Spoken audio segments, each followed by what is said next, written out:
Assalamualaikum warahmatullahi wabarakatuh. Waalaikumsalam Waalaikumsalam warahmatullahi wabarakatuh. Sampailah kita ke kajian tematik yaitu surat An-Nahl, surat 16 ayat 66 dan selanjutnya dengan tema mengubah rumput menjadi susu dan daging yang dikaitkan dengan ayat-ayat suci Al-Quran yang akan dibawakan oleh Ibu Insinyur Ella Hendelia. Kepada Ibu Ella. Bu Ella gimana, apa kabar? Alhamdulillah baik. Dan juga nanti akan dibawakan juga oleh Al-Ustadz Rizal dan yang lain-lain nanti yang bisa menambahkan, ada Bu Nel, ada Pak Sahad. Ya silakan sepenuhnya ke Bu Ella dan Pak Ustadz. Oke. Sebentar Bu Ella. Bismillahirrahmanirrahim.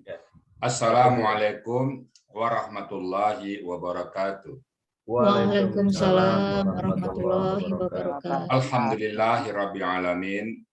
Wassalatu wassalamu ala asrofil anbiya'i wa mursalin wa ala alihi wa ashabihi ajma'in amma ba'du. Qala Allah Ta'ala fil Qur'anil Karim, a'udzubillahi minasyaitonir rajim. Bismillahirrahmanirrahim.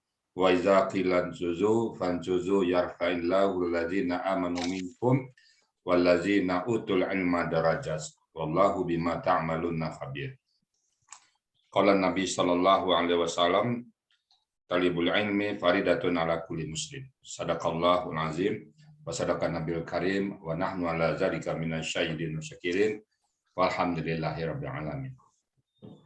Pertama-tama mari selalu kita bersyukur pada Allah Subhanahu wa taala atas segala limpahan rahmat dan karunia kepada kita semuanya sehingga kita dapat hadir bersama-sama di tempat yang penuh berkah ini.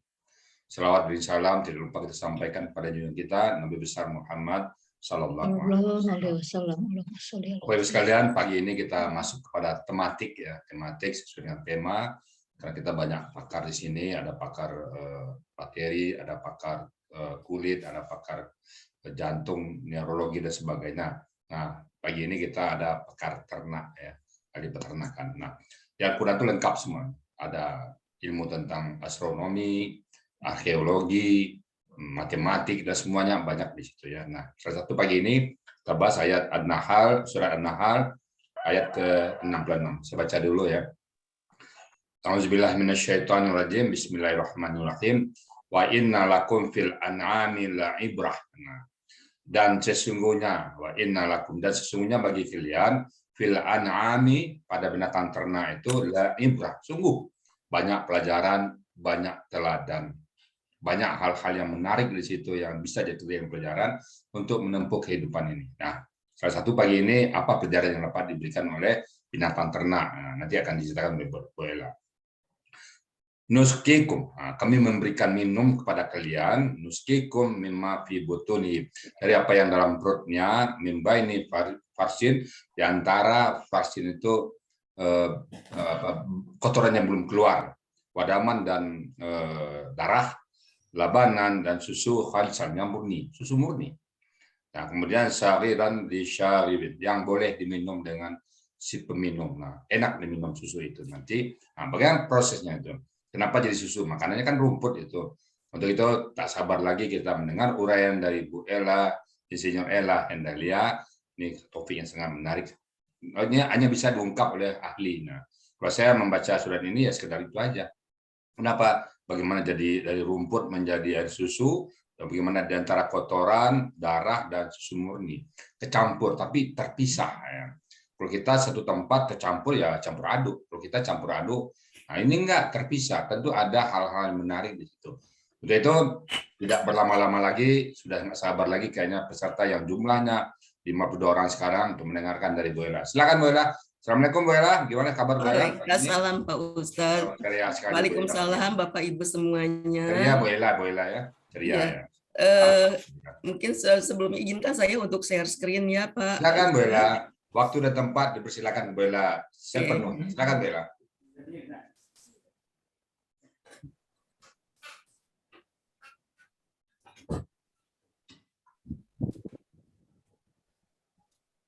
ada Bu Nel? Bu. Ya, ada. Ya. Bagus. Oke. Alhamdulillah. Ada Pak Helmi. Baik, saya takut menyampaikan tidak sesuai dengan harapan Pak Ustadz ya. Robi Slohli Sodri wa Yasirli Amri wa hlul uqdatam min lisani yafqahu qouli. Bapak Ustadz, Bapak dan Ibu semuanya, pada pagi ini saya sengaja mengambil topik tentang bagaimana mengubah rumput menjadi daging dan susu. Sebagaimana kita ketahui ya, bahwa Allah itu menciptakan berbagai jenis angsa, itu yang ada yang berkaki 2, kemudian ada yang berkaki 4, sapi, kambing, dan lain-lain. Dan ada juga serangga yang tadi ada di An-Nahl 68 itu ada lebah. Nah, semua itu kalau kita amati dari ayat-ayatnya itu untuk supaya kita bisa mensyukuri kebesaran Allah. Nah, kebetulan di sini saya mengambil judul mengubah rumput menjadi daging dan susu karena sebetulnya bidang saya ini lebih cenderung ke penelitiannya di bidang unggas. Tapi karena ayatnya nggak ada, jadi saya sudah di sapi saja nggak apa-apa. Tapi saya akan tinjau dari aspek nutrisinya karena kebetulan bidang saya nutrisi. Dan saya udah bilang sama Bu Nel nanti kalau ada hal-hal yang tentang ke fisiologi dan lain-lain nanti mohon dibantu karena di sini saya tahu banyak dokter dan banyak yang lebih ahli mungkin lebih tahu dari saya. Oke. Sebagaimana sudah saya jelaskan tadi, Allah menciptakan berbagai binatang ternak ada dengan berbagai keunikannya. Nah, salah satu keunikan yang bisa kita lihat itu kita lihat dari saluran pencernaannya. Kita lihat di sebelah ini adalah saluran pencernaan pada manusia. Di sini pada umumnya berbeda. Yang hampir mirip dengan pencernaan manusia itu adalah ternak babi. Tapi di sini ternak babi tidak saya tampilkan ya, tapi hampir mirip dengan ini. Kemudian sapi makanannya sama dengan kuda, ada rumputnya, tapi ternyata beda di sini saluran pencernaannya. Untuk itu nanti pada kesempatan ini nanti saya akan membahas, mungkin hanya akan menyampaikan kulit-kulitnya saja sebagai materi diskusi kita nanti. Oke. Oh, ini ada babi, ternyata muncul dia babinya. Oke. Bapak Ibu sekalian, nah di antara ternak yang banyak dipelihara di Indonesia atau yang jadi andalan itu adalah sapi. Sapi ini dia malah sering dijadikan kecukupan protein hewani kita itu bisa dilihat dari konsumsi daging sapi dan berapa konsumsi susu. Kemudian juga konsumsi daging ayam dan telur. Nah, oleh karena itu mungkin di sini di Indonesia yang paling ngetop itu inilah sapi dan ayam. Sebagai contoh, kalau kita di rumah makan Padang misalnya ya, itu kalau kita amati dari sapi, mulai dari buntutnya. Buntutnya udah diolah jadi sop buntut. Kemudian kita lari ke kaki. Ada gulai kikil, gulai tunjang. Lari di dalam kaki ini juga ada tulang. Tulang itu sudah dijadikan kadang-kadang ada masakan atau kuah bakso. Nah, apalagi dagingnya dibuat rendang, dendeng dan lain-lain. Nah, belum cukup dagingnya, tulang iganya masih kita pakai dicincang, dijadikan pindang iga atau iga bakar atau sop tulang iga. Masih belum lagi cukup, kita bongkar kepalanya. Ada otaknya, jadilah dia gulai otak. Masih belum cukup lagi, ada lidahnya, bongkar lagi lidahnya, jadilah dia sate Padang. Kemudian masih ada moncongnya, bongkar lagi moncongnya, jadikanlah rujak cingur. Belum cukup, bedel dalamnya ada jeroannya, jadilah itu gulai babat atau gulai tembusu, usus itu tembusu, ada gulai ati, limpa dan mungkin keripik paru. Kemudian masih belum puas, kulitnya akhirnya jadilah jange. Padang lagi ya. Iya, jadi dari mana ini yang terbuang, tidak yang tersisa. Bahkan kalau ada yang tersisa dari tetel-tetelan ini jadilah dia gulai cincang. Kemudian ada lemaknya, jadilah gulai gazebo. Jadi sebetulnya dari binatang ini, makanya kata Allah itu terdapat manfaat yang banyak bagimu. Nah, padahal sebelum itu dari kotorannya sudah diambil jadi pupuk. Begitu juga urinnya dijadikan sebagai pupuk cair. Jadi tidak ada yang tersisa, makanya tapi ya itu jarang kita mensyukuri, termasuk nih terutama saya. Kok saya makan, saya yang penting tahu hanya makan nih ampal menunya, lauknya apa, tapi saya tidak pernah, mungkin jarang bersyukur atau mungkin membayangkan bagaimana penciptaan binatang ternak itu. Kemudian dari ayam juga ngetop. Ayam penghasil telur, kita mungkin hampir tiap hari makan telur setengah matang, telur STM, telur tutuk susu madu. Kemudian dagingnya ada ayam Kentucky, ayam geprek, ayam penyet, ayam crispy, ayam macam-macam ngetop. Tapi kita juga jarang menghayati atau memikirkan sang penciptanya. Untuk itu, kalau kita sudah tahu, ya siapa tahu kita bisa sambil makan itu, kita sambil zikrullah, mengingat Allah, zikir kepada Allah. Karena zikrullah itu bukan hanya sekedar astagfirullahaladzim atau la ilaha illallah, tapi juga dengan bagi orang yang berakal dan memikirkan penciptaan Allah, itu juga sama dengan berzikir kepada Allah. Karena bila kamu ingin tahu aku, maka pikirkanlah ciptaanku. Ya, inilah. Baik. Ini kita langsung masuk ke topik. Di sini dalam surat Toha 54 disuruh makanlah dan gembalakanlah hewan-hewanmu. Sesungguhnya pada yang demikian itu terdapat tanda-tanda kebesaran Allah bagi orang-orang yang berakal. Jadi di sini berakal. Ini kita sudah makan karena gembalakan. Nah, lalu bagaimana artinya digembalakan itu adalah untuk ternak yang memakan rumput. Untuk ternak yang tidak makan rumput, ya mungkin Allah tidak menyuruh menggembalakan, seperti lebah disuruh membuat sarang di pohon-pohon, disuruh makan buah-buahan. Tapi kalau pada ternak yang digembalakan ini yang memakan rumput, ya Allah menyuruh digembalakan. Nah, kemudian bagaimana keunikannya? Nah, ternak yang digembalakan tentu makannya hanya rumput, seperti Pak Ustadz tadi. Kemudian bagaimana kok bisa berproduksi? Nah, padahal rumput itu kualitasnya rendah, hanya pakan berserat. Nutrisinya juga rendah, proteinnya sangat sedikit. Lalu bagaimana kok dengan makan rumput bisa menjadi daging, bisa menjadi air susu yang banyak, yang enak. Nah, disinilah Allah menciptakan saluran pencernaan dari sapi ini adalah dengan adanya perut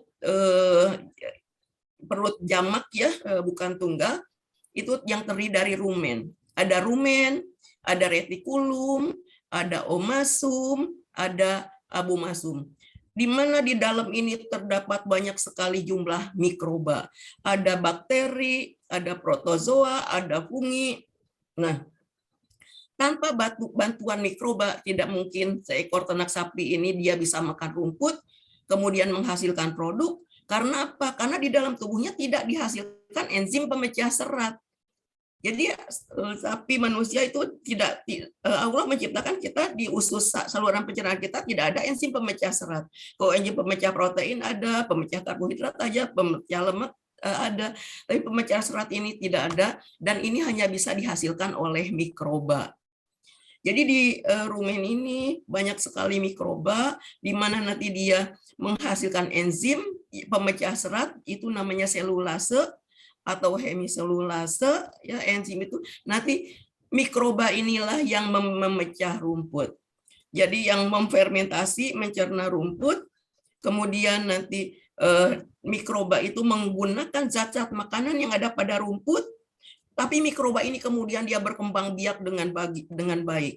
Jumlahnya ini 10 pangkat, kalau dari literatur yang saya baca, pangkat 10 pangkat 13. Nolnya berapa tuh?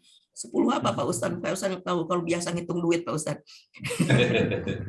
Jadi 10 triliun. Iya, berapa saya tidak bisa.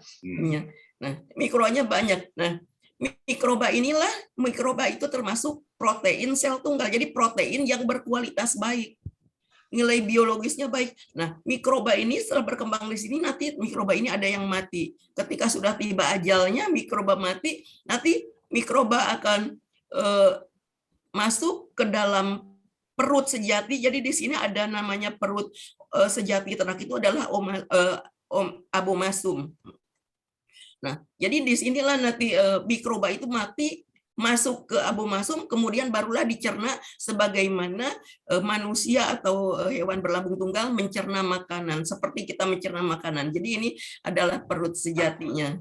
Nah, jadi tanpa adanya mikroba, ya, tanpa Allah menciptakan mikroba, ya mungkin ternak tidak akan bisa mengubah rumput yang seratnya tinggi, ya, menjadi produk. Itulah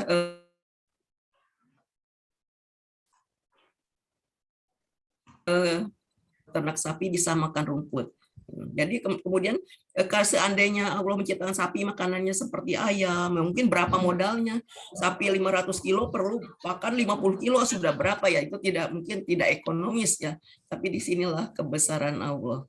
Nah, kemudian kita lihat di sini bagaimana sih bisa nanti rumput itu dimakan kemudian terpisah dari kotoran, bisa dimakan, bisa dimanfaatkan.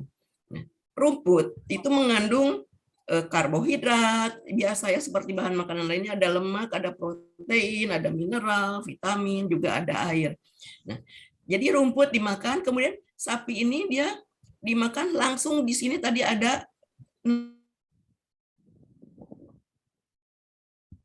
namanya rumen. Di sinilah makanan itu, makanan rumput itu masih kasar, di sinilah dilembutkan. Jadi ada proses fermentasi. Mikroba itulah tadi ada bakteri, protozoa, difermentasi, kemudian yang sudah lembut dia masuk ke retikulum adanya. Di sini ada retikulum namanya perut jala. Jadi kalau kita makan babat di rumah makan Padang itu kan bentuknya suka macam-macam tuh.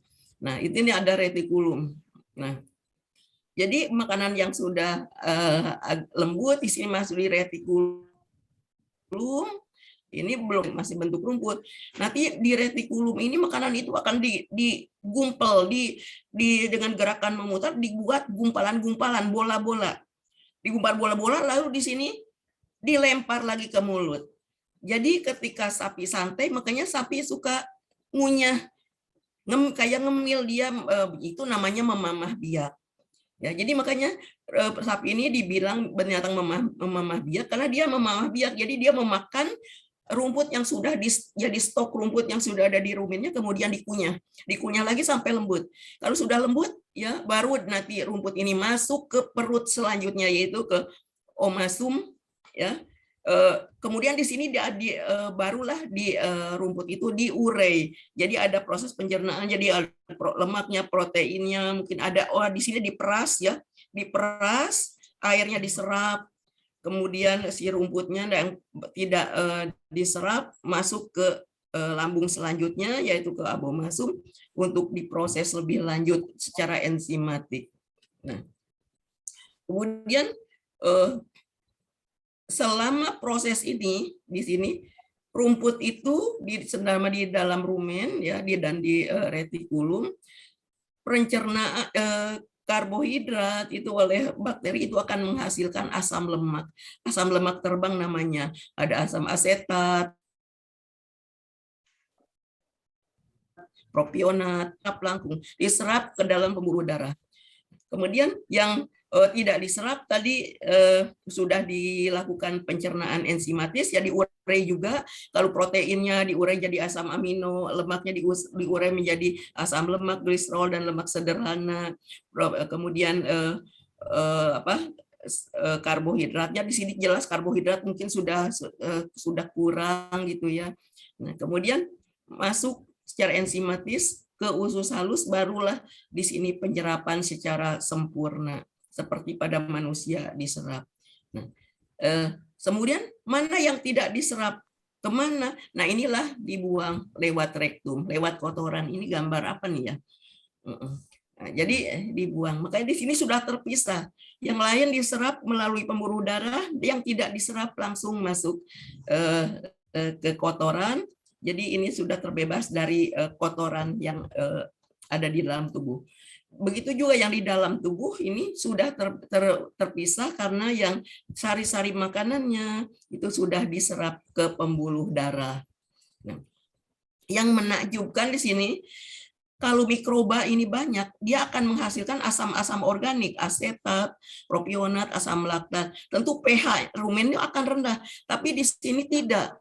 Allah menciptakan di sini ternak itu memakan, dikunyah di rumput ini, dia ngunyah, ini ada air liur. Air liur itu pH-nya di atas 8 ya, sekitar 8. Jadi sifatnya basah. Makanya di sini pH di dalam rumen ini selalu stabil. Jadi seimbang karena akan dinetralisir juga oleh air liur yang ditelan ketika dia makan dan atau dia mengunyah. Jadi ini terus-menerus sehingga bakteri di sini akan tumbuh berkembang dengan baik. Itu kemudian selanjutnya di sini. Tadi sudah diserap. Ada zat makanan yang bisa diserap langsung. Tadi dari rumen itu adalah asam lemak ya, dari retikulum, tapi ada yang harus diserap dari usus halus dan di omas abomasum. Kemudian bagaimana kemana zat makanan apa saja yang beredar, sehingga di sini yang beredar itu di dalam darah itu ada asetat, propionat dan butirat, ada asam amino, ada asam lemak, gliserol, ada monogliserida, ada vitamin, mineral. Karbohidrat ini sangat sedikit karena tadi karbohidratnya glukosanya sudah dipakai oleh mikroba. Jadi nah sekarang bagaimana kok ternak ini sapi itu dia kekurangan glukosa padahal dia perlu energi. Dia perlu energi itu untuk melakukan proses metabolisme. Disinilah ternak itu akan memanfaatkan tadi asam lemak tadi yaitu propionat, dirubahnya di dalam tubuhnya menjadi glukosa. Jadi glukosa ternak ini akan stabil, tapi di antara manusia dibandingkan dengan manusia dan ternak unggas ini paling rendah. Kalau sapi ini hanya sekitar 70 mg ya per desiliter, paling rendah. Tapi ini melalui proses namanya gluconeogenesis dirubah lagi menjadi glukosa. Karena nanti ternak bagaimanapun juga perlu glukosa, apalagi ketika dia menyusui. Nah, kemudian di sini di aliran darah. Aliran darah di sini begitu rumit, nanti kita bisa tanyakan kepada para ibu bapak dokter, di sini begitu rumit, tapi tidak hanya vena pembuluh darah saja, tapi ada juga pembuluh limfe. Pembuluh limfe itu dia seperti darah, tapi bebas dari sel darah merah, tapi dia bening. Nah, di pembuluh limfe itulah asam lemak akan diangkut, ada antibodi juga diangkut, imunoglobulin diangkut melalui pembuluh limfe. Nah, makanya di sini beredar ada darah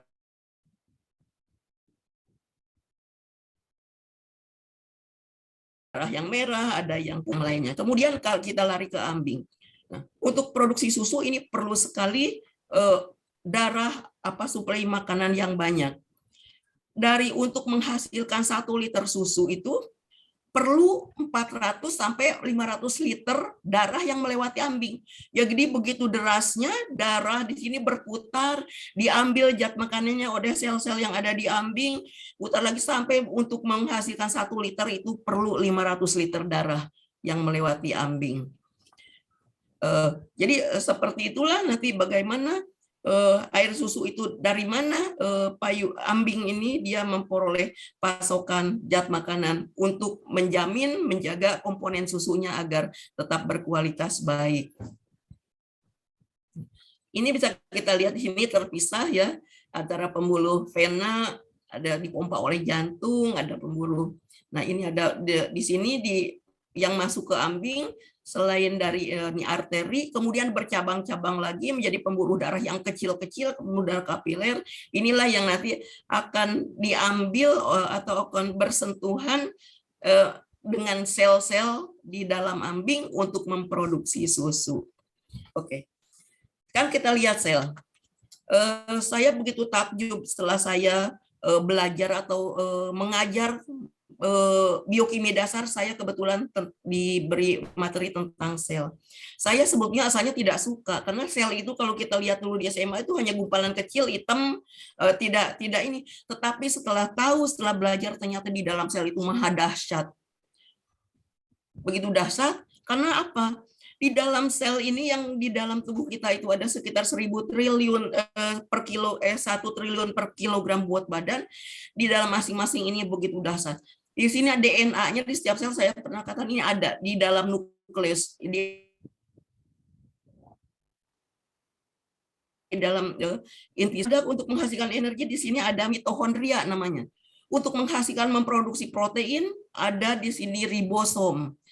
Kalau ada bakteri masuk atau virus masuk, di sini akan dibawa ke peroksisom. Di sana akan dioksidasi menghasilkan zat yang berbahaya. Tapi di sini yang berbahaya itu Allah sudah menciptakan sedemikian rupa langsung dihidrolisis menjadi CO2 dan air. Jadi menjadi karbon dan air yang tidak berbahaya. Jadi demikianlah begitu dahsyat proses di dalam sel ini. Nah, kalau ternak tumbuh berarti ada perbanyakan sel. Jadi ketika makanan dari darah itu nanti diserap ke dalam sel. Nah, sel ini akan mengsintesis protein yang diperlukan. Jadi dari asam amino yang diserap dari makanan tadi menjadi lemak, menjadi lain-lain. Kecuali mineral atau vitamin itu dia bisa langsung ya, tidak pakai penyerap tidak dicerna lagi, dia langsung bisa masuk ke sini. Nah, dengan berkembangnya sel ini membelah jadi 2, 4 terus, maka ternak akan tumbuh. Jadilah daging yang enak. Kalau untuk air susu, sama di dalam selnya terdapat macam-macam juga. Ada inti sel, ada macam-macam. Hanya saja di sini selnya itu ada banyak berupa yang berkembang ketika dia melaktasi atau ketika dia hamil, itu sel kelenjar. Sel kelenjar ini ada sel nanti yang bisa menampung susu, mensintesis air susu. Jadi tadi ketika sel-sel yang lain itu ribosom mensintesis protein, ada di aparatus Golgi mensintesa laktosa, kemudian di sitosol ini mensintesa lemak, kemudian nanti zat makanan ini dia akan masuk ke dalam suatu lobus ya, alveoli namanya, ke dalam suatu alat yang nanti memang di situ untuk memproduksi susu. Jadi mungkin ini kita lihat, kalau ini tadi kita lihat ini ada rumen tadi yang tidak diserap akan terbuang ke sini, dan yang diserap ini ada yang masuk ke ambing. Anggap ini ambing ya. Ini ambing, ada yang langsung masuk, ada yang juga harus nanti melalui proses dulu. Nah, ini kalau ini usus, jadi diserap ada asam lemak, asam amino, ada mineral, ada vitamin dari usus, tapi ada juga dan langsung dari lemak tubuh, karena ternak harus mempertahankan kadar lemak susu. Kalau tidak cukup dari yang tadi diserap dalam darah, jadi ternak juga akan mengambil untuk terutama untuk asam lemak rantai panjangnya dari lemak tubuh. Kemudian bagaimana dengan glukosa? Glukosa ini akan disintesis di dalam hati.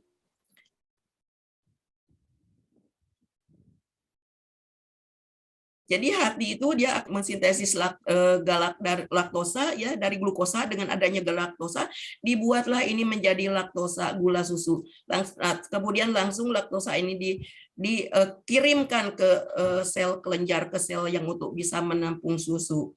Nah, jadi di sini susu ini sudah murni ya, putih, karena sudah tidak tercampur lagi.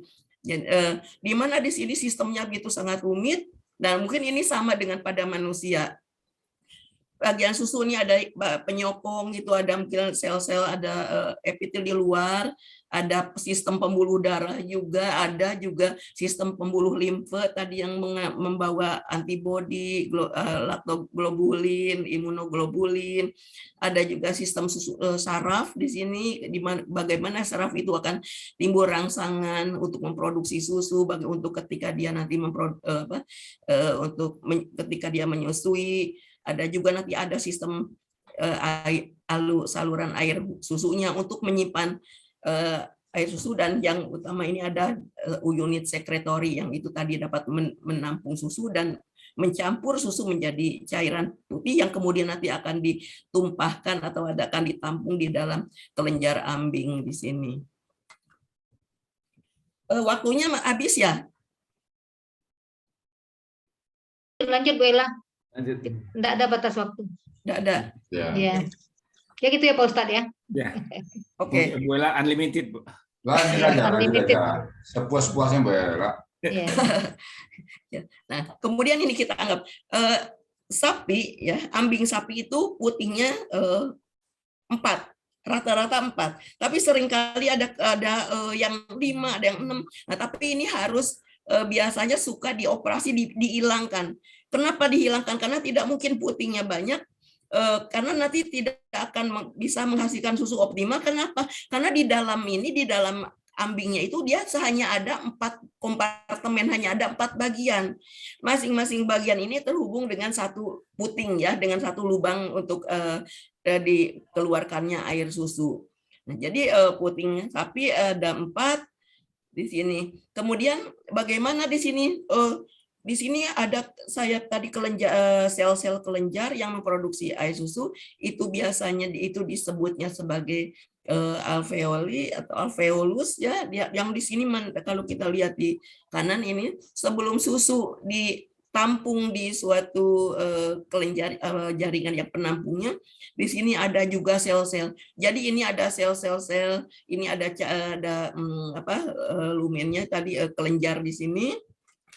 Kemudian aliran darah itu ini tidak bisa dilihat dengan mata ya, ini kecil sekali, tidak bisa kelihatan. Jadi pembuluh darah, pembuluh limfo ini beredar terus. Di mana di sini nanti ada sel-sel epitel di sini, dia akan menyerap. Nah, sel-sel ini akan mengubah asam amino, dirubahlah menjadi protein di dalam ribosomnya. Kemudian kalau lemak dia langsung bisa dimasukkan, langsung jatuh ke penampungan. Kemudian mineral, vitamin bisa langsung, tapi laktosa tadi yang disintesa dari hati nanti diambil juga oleh sel ini, nanti baru bisa masuk. Nah, jadi yang dia ada dari masing-masing sel yang sangat kecil ini nanti akan punya penampung sendiri-sendiri. Jadi itu nanti ada kumpulan alveoli, nanti alveolus, nanti akan menjadi suatu lobulus. Dari banyak di sini, akhirnya di sini akan susu itu akan cukup. Nah, satu ini dia hanya bisa mensintesis 0,01 mili kalau tidak salah ya, hanya bisa menampung membuat susu. Nah, setelah partus, kalau sudah beranak sapi, itu tentu dia perlu air susu yang banyak untuk anaknya, sehingga laju aliran ini dia biasanya meningkat. Ya. Jadi selain dari tadi jumlahnya juga sekitar 400 sampai 500 liter, kemudian juga di sini kecepatan juga lajunya akan meningkat. Nah, ini seperti yang tadi sudah saya jelaskan. Jadi masing-masingnya terhubung ke dalam saluran air susu, nanti terhubung sampai akhirnya dia masuk di sini dan bisa keluar. Nah, kemudian tadi sudah terpisah antara kotoran dan darah. Sekarang sudah terbebas dari darah. Nah, kemudian yang murni bersih. Bersih. Kenapa bersih? Karena tadi di sini seperti kalau ada bakteri, misalnya di sel ketiga itu ya bakterinya langsung dibunuh. Ketika dia sudah tertampung, dia tidak bisa langsung keluar, tidak bocor di puting ini, tidak, karena di sini banyak sekali otot sphincter yang menahan. Jadi dia menahan dan tertutup. Jadi bakteri ini sulit masuk ke saluran ke putingnya ya. Dan di sini ada otot sphincter. Kemudian juga di sini suka ada cairan seperti susu kental, itu dia sebagai pembunuh bakteri.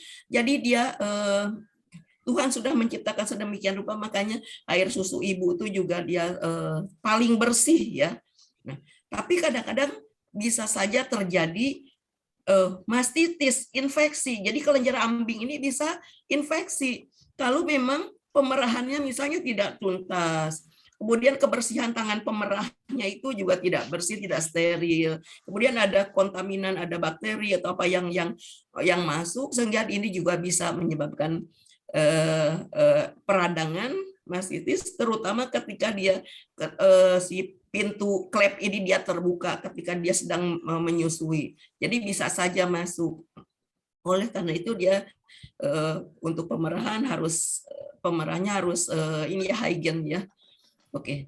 Nah, kemudian kita lihat di sini ada berbagai komposisi air susu di antara manusia, kerbau, kambing, domba, sapi. Ini berkaitan dengan minggu kemarin. Jadi saya tertarik untuk ini karena kemarin kita kan boleh dah manusia minum susu sapi atau bagaimana. Nah, kalau lihat dari komposisi ya, ini bahan keringnya relatif sama. Yang paling tinggi itu ternyata kerbau. Kerbau itu kenapa? Karena memang susu kerbau itu kental. Susu kerbau itu kental, kita lihat. Sebenarnya manusia ini hampir sama dengan sapi FH. Sapi FH itu yang air susunya yang banyak dikonsumsi, dijual di Indonesia ya, di kita ya gitu. Nah, kita lihat dari protein. Kandungan protein susu manusia itu sedikit, kecil, paling kecil di antara susu sapi, kambing dan lain-lain. Jadi ini paling kecil. Lemak juga di sini hampir relatif sama, kalau lemak ya sekitar dengan hampir sama dengan susu sapi yang lainnya. Kemudian laktosanya, hanya di manusia itu laktosanya ini termasuk yang paling tinggi. Ya, kalau mineral ini termasuk yang kecil. Nah, jadi inilah komposisi di antara. Jadi sebetulnya kita boleh saja kita minum, bayi kita dibeli minum, kalau misalnya ibunya tidak punya menghasilkan air susu, kita kasih, tapi kita pilih-pilih, jangan kasih susu kerbau, nanti dia tidak cocok ya. Jadi cari yang kira-kira lebih sesuai dengan yang sudah disesuaikan komposisinya dengan susu ibu ya, daripada tidak nyusu ya.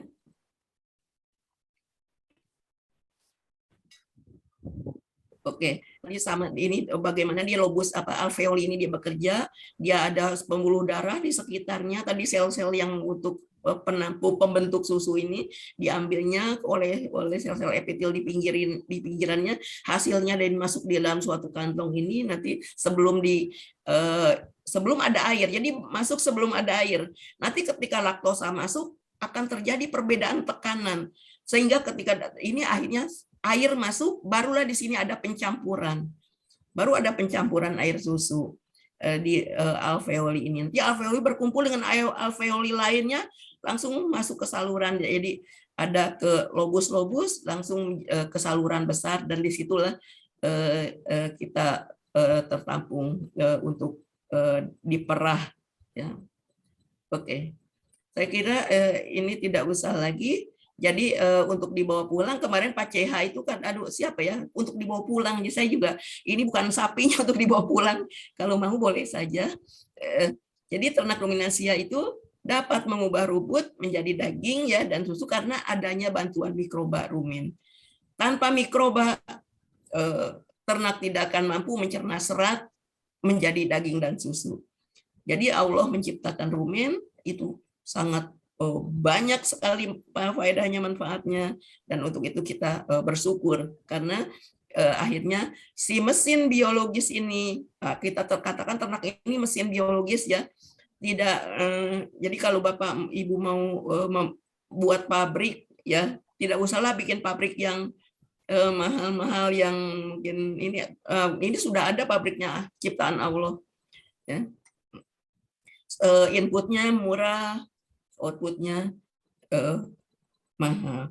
Tapi untuk zaman sekarang ya, di mana ini dengan kondisi padang rumput yang sudah sangat miskin, rumputnya kurang, ya tentu ini tidak bisa lagi kita mengandalkan rumput. Kita harus, rumput itu harus sudah dimodifikasi dengan serat-serat dari tanaman lainnya ya.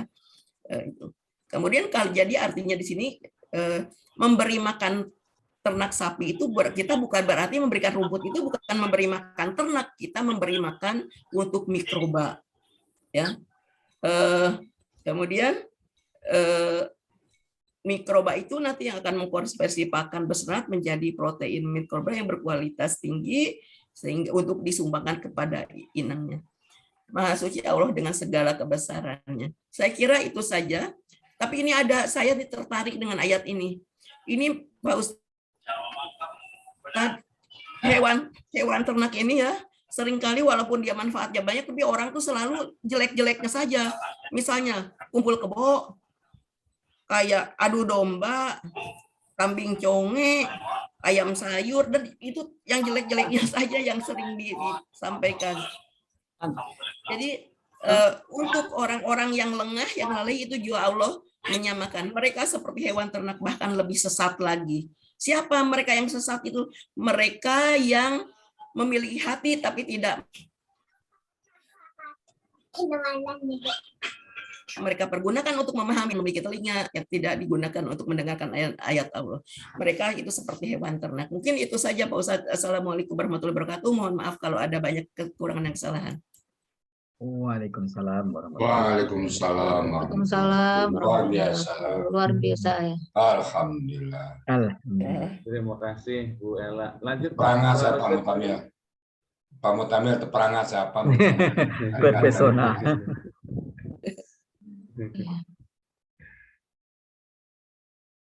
Silakan Pak Ustadz mau nanya atau enggak, nanti saya tanya. Dikembalikan Pak Ustadz. Masa nanya saya Pak. Jadi di sini boleh nanya Pak Mutamil daripada saya ditanya oleh Pak. Belum nanya ditanya katanya kan. Di sini kan ada kata kunci, ada 4 benda di sini ya. Fi butunihi, vaksin, damin, wadamin, dan labanan khalisan. Nah, saya tadi melihat uraian Bu Ella, keempat-empatnya masuk. Tadi di perutnya itu ada mikroba, jumlahnya itu 100 triliun ya. 10 kali 10 pangkat 13 itu 100 triliun ya. Kalau duit semua tuh banyak tuh Bu Ella ya. Kalau sempat Per milinya, per mililiternya. Waduh, luar Buat biasa. itu matematik. Itu 100 triliun apa? Itu apa bentuknya tuh Bu Ella? Ya, tidak bisa dilihat Pak Ustadz. Itu harus pakai mikroskop.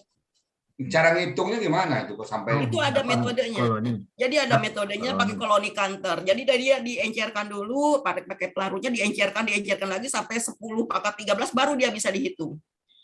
Jadi sampai diencerkan dulu. Hitungannya gimana? Sampai dapat angka 10 kali 10 pangkat 13 triliun di Ya, dari pengenceran berapa kali kita mengencerkan. Jadi dari mungkin dari untuk 100 mili ambil 1 mili. Ambil lagi nanti dari itu diaduk, ambil lagi 1 mili, pakai dilarutkan lagi ke 100 mili yang pelarut lain. Kemudian sampai begitu. Kalau dia belum tepat, kita tidak bisa menghitungnya karena akan menggumpal. Akan seperti padat seperti itu tidak bisa. Tapi ketika dia sudah bisa terhitung, terdispersi dengan baik, itu kita bisa menghitungnya 1, 2, 3. Jadi berapa kali kita mengencerkan, nah baru di situ. Sekian kali mengencerkan, oh itu 10 pangkat sekian, begitu Pak Ustadz. Oke. Nah, tadi itu perut ya. Kemudian vaksin itu kan artinya tai. Nah, tai ya Mas Rama. Apa peranan tai di situ, Dek? Karena disebut juga nih dalam perut itu ada tai. Iya. Kotorannya, apa peranan kotoran di situ? Karena tadi kan dibuang itu. Kotoran itu kan merupakan, kalau di luar jadi pupuk. Nah, kalau vaksin itu kotoran dalam perut. Nah, apa fungsi kotoran di situ tuh? Ada nggak? Di dalam perut itu kotoran itu kan itu tadi ada bakteri itu. Jadi bakteri itu tercampur dengan kotoran itu di dalam rumen itu kan bau. Nah di situ tercampur. Jadi di situ ada bakteri, sebelum keluar dia itulah yang dinamakan kotoran di sana. Kemudian nanti yang bermanfaatnya diserap. Kemudian yang tidak diserapnya itu akan dialirkan ke rektum. Dan untuk dikeluarkan menjadi feses ya, untuk menjadi kotoran, untuk jadi ya keluar tubuh. Oke. Tadi wadamin saya udah lihat darah, itu banyak darah di sini kan ada 4 poin di sini ya. Perut, kotoran, darah, dan susu murni. Nah sekarang yang susu murni ini Bu Ella, tadi keluar susu murni ya? Iya. Maksudnya murni dari sisi dari segi komposisi belum tercampur macam-macam, tidak seperti ya mungkin sekarang kan banyak susu-susu yang sintetis. Jadi kita susu murni yang bersih, tapi di situ ada yang menerjemahkan susu yang bersih juga. Murni ada yang bersih, tapi yang itu yang jelas. Khalisan itu kan khusus ya. Khalisan itu katakanlah ya murni ya. Nah, kecampur apa? Jadi memang kalau dari segi unsur kimianya bisa dideteksi nggak? Unsur kimianya? Ya tadi yang saya sampaikan itu perbandingan komposisi. Jadi kalau kita analisa ya berapa proteinnya, berapa karbohidratnya. Seperti yang tadi tabel saya cantumkan itu kan ada perbandingan. Jadi kita tahu oh susu sapi itu kandungan proteinnya sekian, kandungan lemaknya sekian. Nah itu untuk memenuhi kebutuhan tubuh kita. Kenapa? Pada prinsipnya tubuh ternak, tubuh kita itu tersusun dari 4 molekul besar umumnya, protein, karbohidrat, ya, lemak, dan jadi ada 4 komponen itu di Laktosa, dalam tubuh. mineral. Ya ada vitamin, mineral ya, tapi yang itu unsur-unsur yang makronya itu ada itu ya. Oke. Terakhir pertanyaan saya, Bu Ella. Apakah ada kaitan sapi atau hewan ternak hamil dengan produksi susu? Seperti Iya, kalau Pak manusia kadang-kadang udah hamil baru produksi susu. Apakah ada kaitan atau memang usia sekian otomatis dia air susunya ada? Ada kaitan. Ada kaitan. Jadi kalau pada kondisi dia tidak hamil, ya sel-sel ternak itu bekerja seperti biasa. Sapi pedaging, sapi perah itu juga sel-selnya bekerja seperti biasa. Nah, ketika dia hamil, ya itu efek hormon. Ada hormon progesteron atau nanti hormon nanti yang mungkin lebih berkompeten. Nanti itu akan mempengaruhi kelenjar ambing itu akan disintesis, dibentuklah sel-sel sekretori itu. Sel-sel sekretori itu sel-sel yang nanti bisa mengolah susu. Nah, makanya ketika orang hamil juga kan kalau udah hamil tuh dia susunya membesar ya, payudaranya membesar. Nah, itu karena diproduksi. Nah, seandainya di sana kebanyakan sel-sel dari ototnya mungkin ya itu jadi tidak bagus. Tapi kalau banyak sel-sel kelenjarnya itu produksi susunya akan banyak. Baik, inilah maksudnya ayat itu. Jadi ada ya. Terus masih ada boiler tambahan? Ya. Masih ada tambahan? Tambahan apanya Pak Ustadz? Tambah keterangan. Keterangan yang air susu tadi. Ya, saya punya satu kesimpulan. Bahwa sini kan wa inna sambil gramatikanya wa inna lakum fil an'ami la ibrah. Sungguh banyak pelajaran. Nah, sungguh banyak pelajaran ini bisa kebongkar oleh ahlinya, oleh kita. Sebenarnya kalau cuma berkecimpung dalam bidang gramatikal, ayat ini mungkin maaf sekali tanda petik ya, mutasabihat, artinya masih remang-remang. Nah, begitu dibongkar oleh ahlinya, maka dia menjadi mukamat, artinya jelas ayatnya. Jadi memang beberapa ayat itu harus dibuktikan oleh ahlinya. Jadi Al-Quran itu ada sinyal ahlinya atau waktu, seperti kalau waktu itu kayak hari kiamat. Hari kiamat itu nggak bisa mencuri waktunya nanti. Nah, Al-Quran itu dibuktikan dengan waktu dan ilmu pengetahuan yang tinggi. Makanya orang-orang yang punya ilmu pengetahuan yang tinggi itu derajatnya di sisi Allah itu ada derajat khusus ya. Jadi kalau dia ujungnya tetap kepada Allah. Nah, setelah kita baca ayat ini dan rekan Bu Ella begitu luar biasanya perut sapi tadi, kalau saya melihat ada di pabrik, kalau ekonomi kan ada input, diproses oleh pabrik, keluar output. Inputnya rumput, diproses oleh tubuh sapi, keluarnya susu, daging. Nah, tidak ada pabrik yang secanggih sapi. Mana ada kertas masuk ke pabrik, lalu keluar roti, nggak ada. Kalau Pak Mutamil bisa bikin itu, silakan. Masuk inputnya kertas, keluar total roti, nggak ada. Lalu pabriknya juga bisa jadi makanan. Ini kan pabriknya sapi, ini kan daging yang bertambah ya. Jadi akhirnya yang memang tidak ada satupun yang sia-sia diciptakan oleh Allah. Nah, ini bagi kita kalau kita mau mengambil pelajaran menjadi pelajaran bagi dia. Tapi kalau kita menutup mata hati kita ya seperti binatang juga, kita nggak ada apa-apa bagi kita. Seolah-olah itu biasa. Nah, benar Bu Ella. Makasih Bu Ella.